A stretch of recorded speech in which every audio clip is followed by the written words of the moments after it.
ಬೇರೆ ಧರ್ಮದ ಹುಡುಗಿ ನೋಡಿ ಮದುವೆಯಾಗುವಂತೆ ಕರೆ ಕೊಟ್ಟ ಚಕ್ರವರ್ತಿ ಸೂಲಿಬೆಲೆ. ವಿವಾದದ ಕಿಡಿ ಹಚ್ಚಿದ್ರ ಚಕ್ರವರ್ತಿ.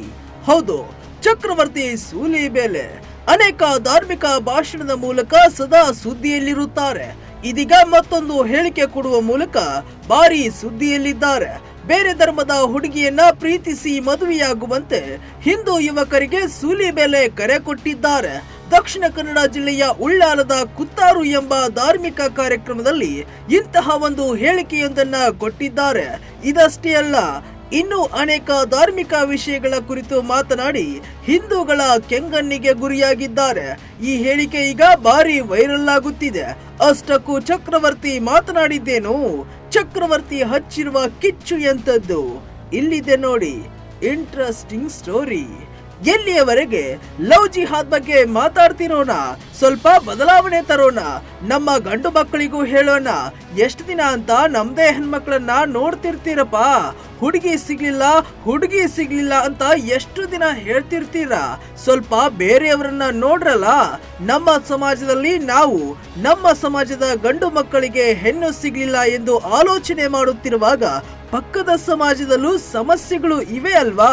ಧೈರ್ಯ ತುಂಬ್ರಿಯಲ್ಲ ಅವರಿಗೆ ಎಂದರು ಚಕ್ರವರ್ತಿ ಸೂಲಿಬೆಲೆ. ಮಾತು ಮುಂದುವರಿಸಿ ಮಾತನಾಡಿದ ಸೂಲಿಬೆಲೆ, ಅನೇಕ ರಾಜ್ಯಗಳಲ್ಲಿ ಮುಸ್ಲಿಂ ಯುವಕರು ಹಿಂದೂ ಹೆಣ್ಣು ಮಕ್ಕಳನ್ನ ಓಲೈಸಿ ಕರೆದುಕೊಂಡು ಹೋಗಿ ಅತ್ಯಾಚಾರವೆಸಗಿ ಆ ಕೃತ್ಯವನ್ನ ವಿಡಿಯೋ ಮಾಡಿಟ್ಟುಕೊಂಡು ಹೆದರಿಸಿ ಮತಾಂತರ ಮಾಡುವ ಕೃತ್ಯಗಳು ನಡೆಯುತ್ತಿವೆ ಎಂದು ಆರೋಪವನ್ನ ಮಾಡಿದ್ರು. ಅದರಲ್ಲೂ ಧಾರ್ಮಿಕ ವಿಚಾರಗಳಿಗೆ ಮಂಗಳೂರು ಸೂಕ್ಷ್ಮ ಪ್ರದೇಶ. ಅಂತಹ ಒಂದು ನೆಲದಲ್ಲಿ ನಿಂತು ಚಕ್ರವರ್ತಿ ಮಾತನಾಡಿರುವ ಭಾಷಣ ಭಾರಿ ಸದ್ದು ಮಾಡುತ್ತಿದೆ.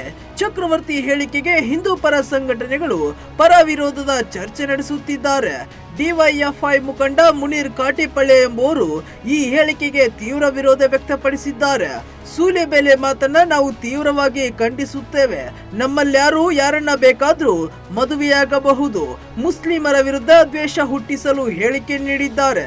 ಶಾಂತವಾಗಿರುವ ದಕ್ಷಿಣ ಕನ್ನಡದ ಸ್ಥಿತಿಯನ್ನ ಕೆಡಿಸಲು ಇವರ ಮಾತಿನ ಉದ್ದೇಶವಾಗಿದೆ. ಕೋಮು ದ್ವೇಷ ಹರಡಿಸುವ ಉದ್ದೇಶ ಈ ಭಾಷಣದ್ದಾಗಿದೆ. ನಾಳೆ ಸೂಲಿಬೆಲೆ ಬೇಕಾದ್ರೆ ಮದುವೆಯಾಗಲಿ, ಅವರಿಗೂ ಕೂಡ ಇನ್ನು ಮದುವೆಯಾಗಿಲ್ಲ. ಮುಸ್ಲಿಂ ಹೆಣ್ಣು ಮಕ್ಕಳು ಒಪ್ಪಿದ್ರೆ ಮದುವೆಯಾಗ್ಲಿ, ಅದಕ್ಕೆ ನಮ್ದೇನೂ ತಕರಾರಿಲ್ಲ. ಆದ್ರೆ ಇದು ಬೆಂಕಿ ಹಚ್ಚುವ ಕೆಲಸ ಮಾಡಬಾರ್ದೆಂದು ಆಕ್ರೋಶ ಹೊರಹಾಕಿದ್ದಾರೆ.